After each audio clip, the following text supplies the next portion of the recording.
প্রশ্রয় দেওয়া মনোভাব থেকে সরে আসতে কথা বন্ধ করুন।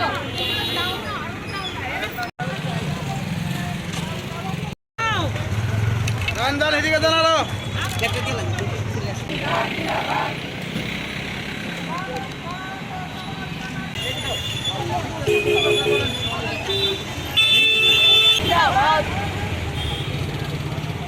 আমাদের সদর মহকুমা কমিটি সারা ভারত গণতান্ত্রিক নারী সমিতির 91টা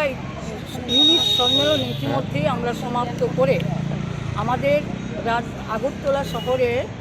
12টা লোকাল আছে। আগরতলা নিকটবর্তী জায়গাগুলোতে 12টা অঞ্চল, সেখানেও সম্মেলনগুলো শুরু হয়েছে। আজকে পূর্ব আগরতলা অঞ্চলের দ্বাদশ সম্মেলন, এই সম্মেলন আজকে হবে। আমরা এই সম্মেলনের মধ্যে আলোচনা করি বিগত 3 বছর 22 সালে যে আমাদের সম্মেলন হয়েছিল, এই 3 বছর সম্মেলনের মধ্য দিয়ে যে আমরা আলোচনা করেছিলাম আমরা কি করব, আমরা কি করেছি, কতটুকু করতে পেরেছি বা পারিনি, সেটা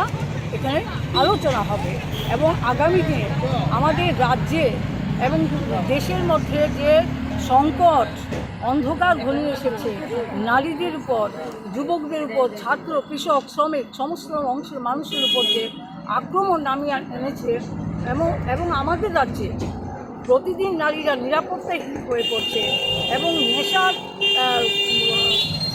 সাগরে ভাসছে, আমাদের যে আগামী প্রজন্ম একদম নষ্ট হয়ে যাচ্ছে, এই সমস্ত বিষয় প্লাস আমাদের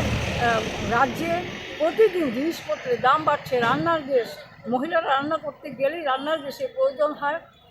সেখানে রান্নার গ্যাসের দাম সহ বিভিন্ন জিনিসপত্রের যে দাম, এই দাম বৃদ্ধির বিরুদ্ধে রেগা 12-এর কাজ, শ্রমজীবী মানুষের কাজ এবং নারীদের নিরাপত্তা সহ যুবদের কাজ, ছাত্রদের শিক্ষা, এই সমস্ত বিষয়গুলো আমরা আলোচনা করব করে আগামী দিনে আমাদের যে লড়াই, এই লড়াই আন্দোলন গড়ে তোলার জন্য আমরা অঙ্গীকার ঘোষণা করব।